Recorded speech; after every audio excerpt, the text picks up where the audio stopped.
Outriggers, belt, trusses, and flag walls, these are the bread and butter for tall building designers. That means if you want to design tall building and you're looking for a typical menu, for that is the menu for you. Outriggers, belt walls, and flag walls. We are going to introduce three new components that will help you to solve the problems that could not be solved by coupling, could not be solved by frame shear wall interaction. Right? Okay, the core alone won't get you past 40 stories, and here is what comes next. It's a little bit of, talk like that, but that's the reality. Okay, so this is what is happening. If you take a wall, the problem is simple. If you take a wall and then you design it as a freestanding wall alone, and then you can get the ratio of height over h over delta 200.5% is the limit, code limit. So you can do that. And now suppose now you increase the height in this one by 60%. And if you think that you can increase the size by 60%, it just won't work. Because the bending is a square and the loads are exponential, and this is not. So now the deflection grossly exceeds the limit. Now, if you just increase the thickness by 60%, not the length, you can't increase it. If you increase the thickness by just change the stiffness alone by the same amount as the height changes, it won't work. So that means now your deflection is about 3 times more than that one, right? Even though you change the stiffness to match with the 60% increase in height. So that means increasing height cannot be solved by increasing the wall stiffness alone. So there's going to be a limit on that. So then we come to enter the outrigger effect. So we convert the bending moment in the wall to axial forces by putting a big coupler. We can call it a coupler, but a very large one. It's not really a coupling. It's called outrigger. So normally, previously, we used to have student come and put an arm here on their shoulder and try to. So you can use that as an analogy that you are like people who have sticks or something on skiing. You can use them to support this one. If I have these 2 sticks all the way to ground, then it will stabilize my movement, because then they will convert my bending moment in the core here to axial forces in the 2 sticks that I'm holding. So basically, it's a man or person standing outstretched with 2 sticks and trying to stabilize themselves by using that. So that's as simple as that. So you put a stabilizing system, arms, very large arms and sticks, and you give the building the core, arms and sticks. That's basically it is. And that's called outrigger effect. So if this is the core, you put a big stiff element here somewhere, and then you convert the bending moment into this one. So this red bending moment, which is large, is reduced to a small bending moment. Rest of it becomes a couple into this one, because this and this, they multiply, the distance between this force and this force also is a moment, this moment. So now this total moment is divided into the coupled moment produced by the axial forces in the column plus the moment produced in the core wall itself, which is now going to be reduced because more moment shifts outside. So this simple concept of doing this actually solved the problem for the tall buildings immediately. And now you can go very high, because now the stability is not dependent on the wall size, now it's dependent on the building size.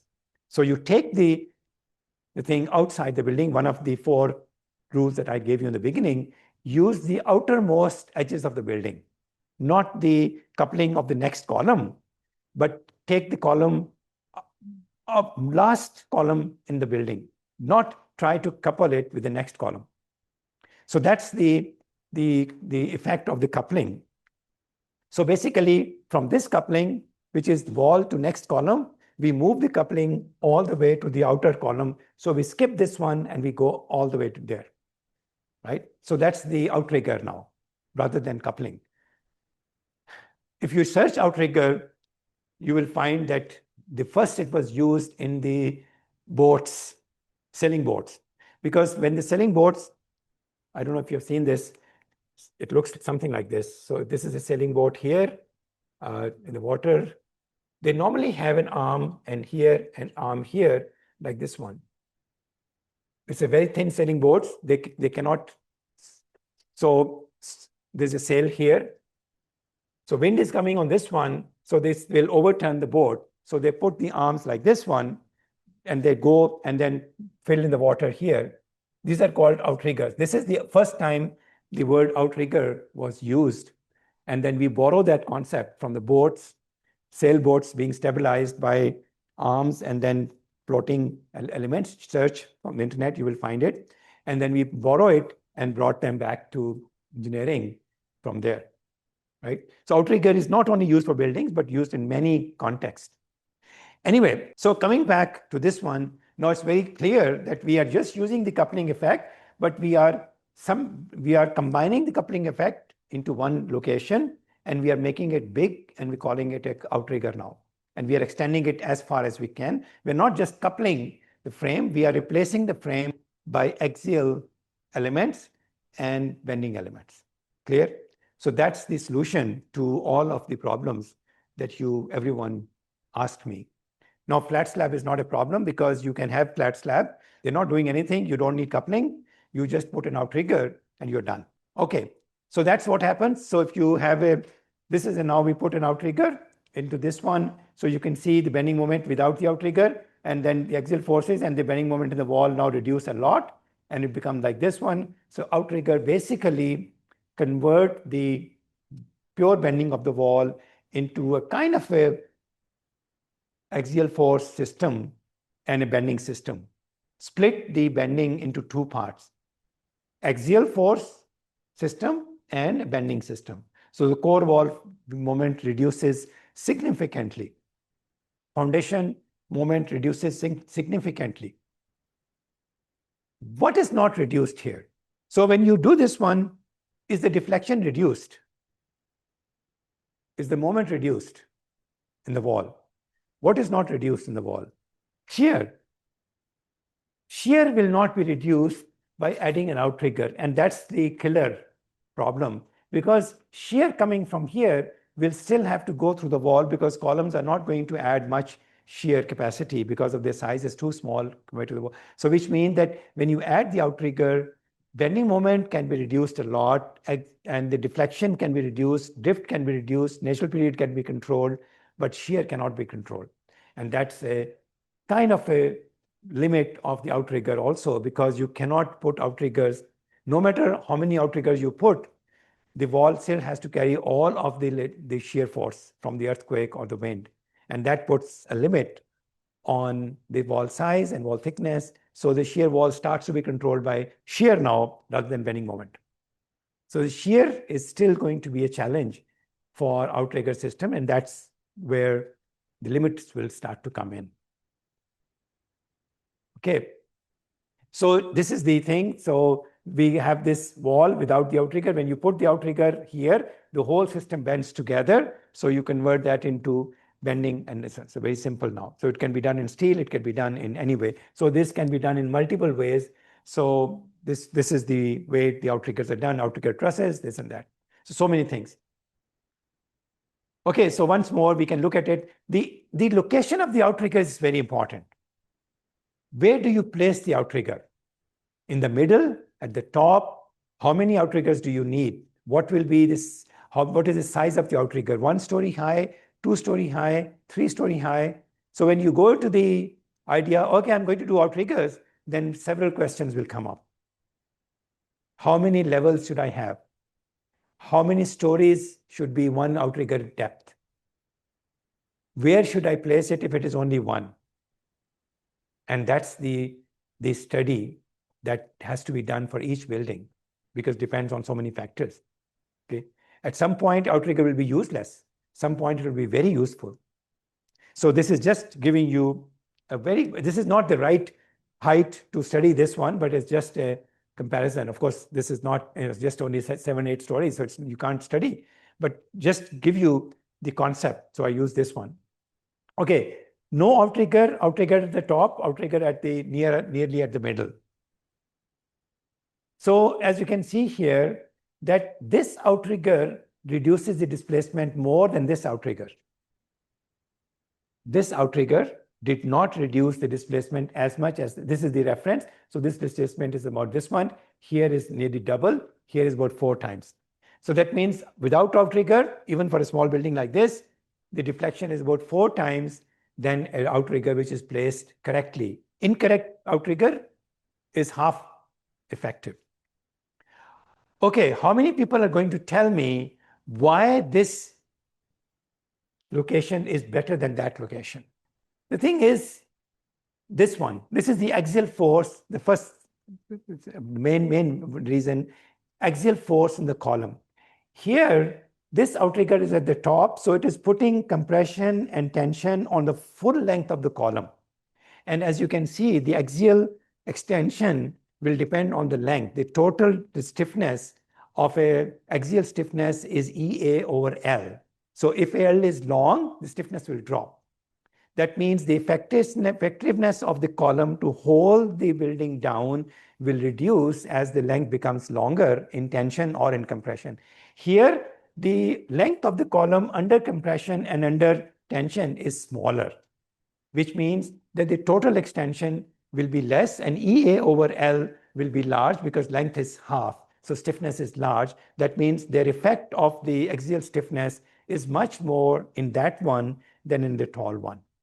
So that's all about stiffness. You people keep forgetting that it always comes down to that kind of thing. So it's a very simple, basic thing. The force, only this height is under tension and compression. This is free. So it's not contributing. So effectiveness of because this outrigger depends on the stiffness of these things, because this is the tension compression thing. Then the problem is this wall above that will become too long and start to deform, because you have come so low that the wall portion on the above will lose the effect. It will deform too much, right? Exactly. So that's the right question to ask. How far should we go down or go up? And that's exactly why there's a sweet spot where both the things just balance out. It's normally 2/3, right? 1/3 from here, 2/3 from the top, something like that. So in that region, you will find that it's most effective. Then if one is not effective, you add 2. When you put the here and still the wall is too long, you add another one, and you add another one. So up to 3 levels of outriggers can be added in many buildings to solve this problem continuously, step by step. So that's and then other problem that you were right, this tension compression stresses spread over short time, and here the bending is small, this is bending is large, so it's less stiff, this is more stiff. So your second point was right. The wall effective length under bending here, and the strain, once again, strain and stiffness spread over the length is smaller length, here is the longer length. So total deformation will be larger, because deformation is a summation of strain. So if the strain over length is long, deformation is long. If the deformation is large, stiffness is small. It's very simple. The 4 players that I talked to you about, stress, strain, those it's just a game. Just have to figure out which of those 2-3 players are playing now, right? That's all there it is. So always try to break down the problem into stiffness, stress, and strain, and relationship between force and displacement, right? Force and displacement, stress and strain, deformation, strain. That's it. Very simple. It's not complicated. And then, of course, this affects. So with this, you can see here. So this is the very good thing about outriggers. What it is doing is that here you have to design so many beams for so much bending moment. That means every beam, like 30, 40 beams, have to be designed for lateral load resistance. That means they have to be detailed, they have to have ductility, they have to have shear check. You have to design 40 beams for lateral loads.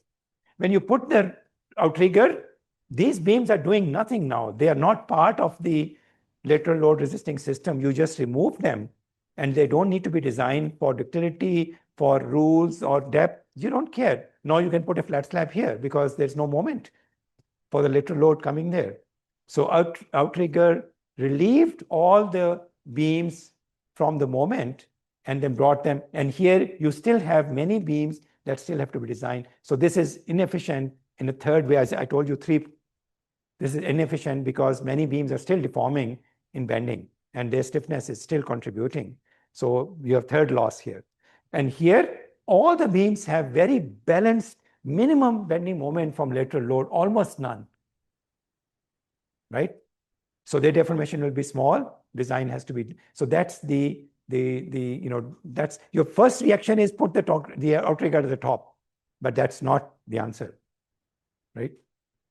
So you can optimize the location of the outrigger by studying different locations and checking all these things, bending moments in the beams, axial loads in the columns, shear in the moment in the wall, all that stuff, right?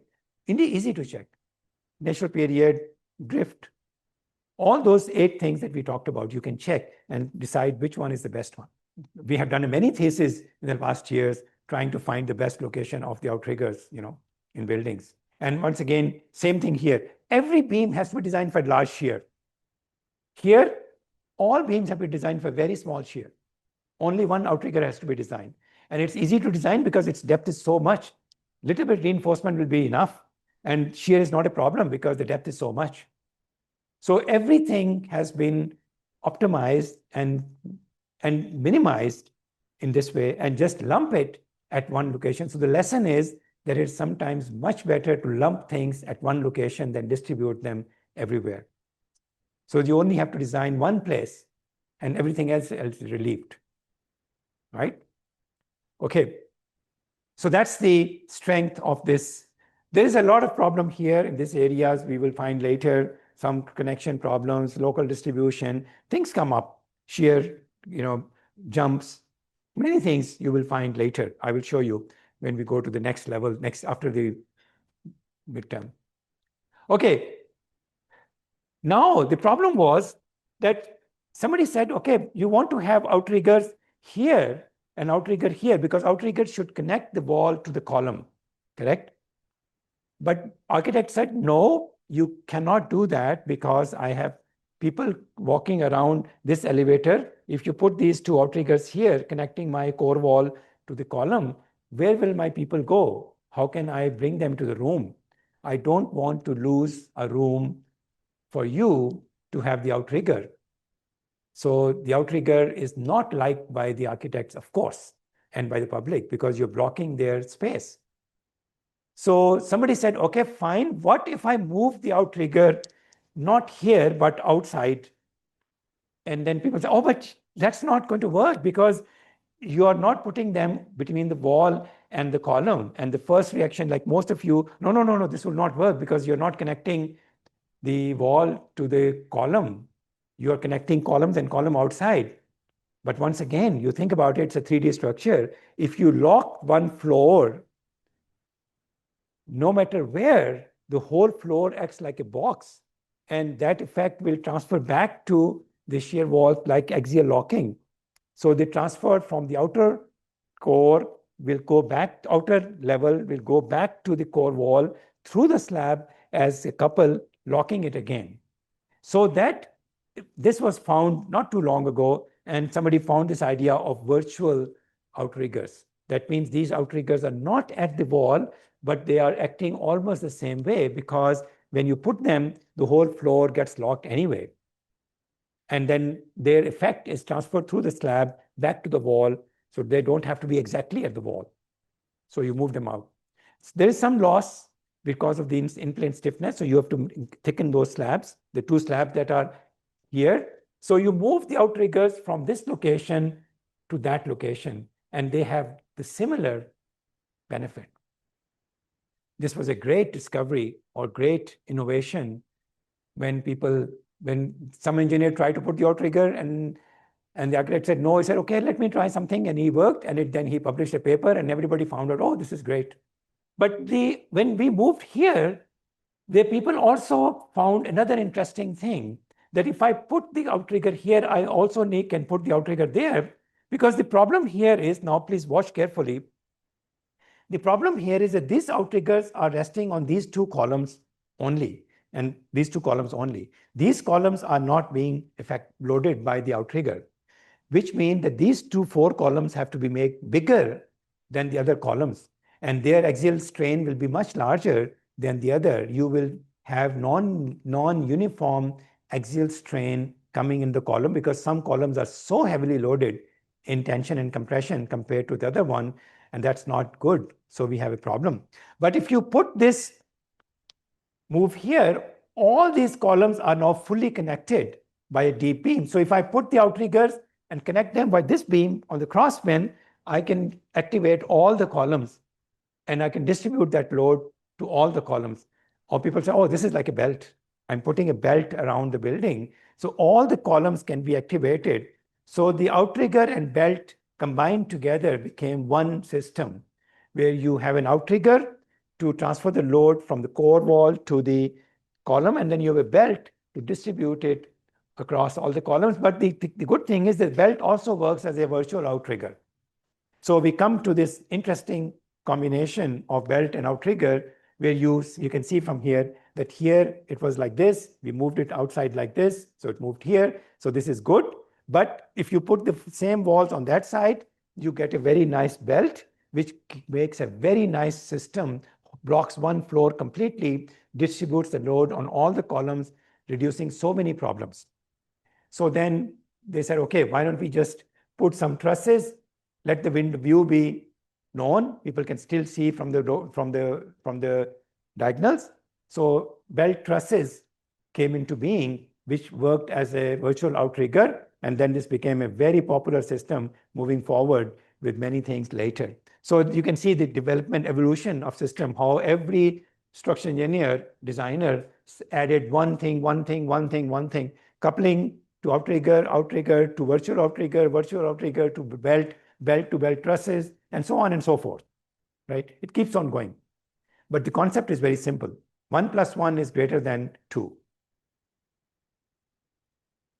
So you have these forces coming through when you have a virtual outrigger. So we put the belt around that, all around. So now through the floor, we transfer the forces back to the core. So there's no direct connection, but this whole floor is completely like a box. So shear forces transfer through the floor back to this one, and you get very nice, this belt outriggers, virtual outrigger system. And this has become very popular because it just doesn't disturb anyone. And if you put the outrigger into truss, then it also gives you the view, right? So now you can see how gradually we move from a simple concept of frame shear evolved interaction to coupling to outrigger to belts to outrigger belts, outrigger trusses, and on and on. Every system getting better and finding us more interesting solutions. And later you will see same concept extend to mega column concept, right? So it's just, evolving. Once you find something, you keep on building on it. Okay, so that's the internal mechanism of how the systems work, how everything works. We will go into that maybe later when we do the analysis type things. But it's been very well understood now how the mechanism works. A lot of research has been done on how the virtual outrigger belt system works. Because you have to design all the components. You have not designed the floor for that load transfer. So now you can see here nothing. And then this is internal outrigger, this is belt wall, 2-1, and belt wall and outrigger together. So there are now possibilities. Look at the possibilities. Nothing here, just outrigger, internal outriggers, virtual outriggers plus real outriggers, and belt, right? So whatever you have available, you keep utilizing it, and people can keep. It's a good thing. Thesis after thesis, after research, paper after paper is being published. I add two belt trusses, I write a paper. I add 3 belt trusses, I write a paper, right? There's a research done like that. And of course, it's all useful because you keep getting with more ideas and more things. People write 1 floor outrigger, 2 floor outrigger, compare 3 floor outrigger, and so on, right? So it's an unlimited area of research in terms of the configuration, distribution, size, thickness, type, steel, concrete, truss, composite, and so on. So it's an unlimited, opportunities for people to work on these systems. Okay, and this is as you can see here now, it extends to the mega column. So they say, okay, we don't even need the columns in between. because we have a truss here. Why do we need the column in between? Just put 4 columns there or 8 columns there. Get rid of all the columns because we have a big, so you get this belt truss, mega columns and core connected together, and then just outrigger becomes a truss. Like that is perfect. And this system becomes so popular. And then you can see here 3 levels of this one, this one, this one. So this will start with this one, core. We'll come back to this one, some outriggers with openings. People start to make outriggers with openings. Architects won't walk through. So negotiation is like this. I want to put an outrigger here. Architects say, no, you cannot. And then you say, okay, why not? He said, I want an opening. I said, okay, I'll give you opening. Give me another floor. Give me 2 floors of outrigger. I will give you opening in both the floors wherever you want, but give me a deep one. So now I design a big outrigger with openings rather than thinking about 2 separate ones. So I go back to the idea that I can design a wall with openings. So that's how the negotiation happened. And this is part of that negotiation. Somebody say, okay, I'll take 3 floors and I'll give you openings wherever you want, just not at the same location. So that's the collaborative design process between architects and engineers. Okay.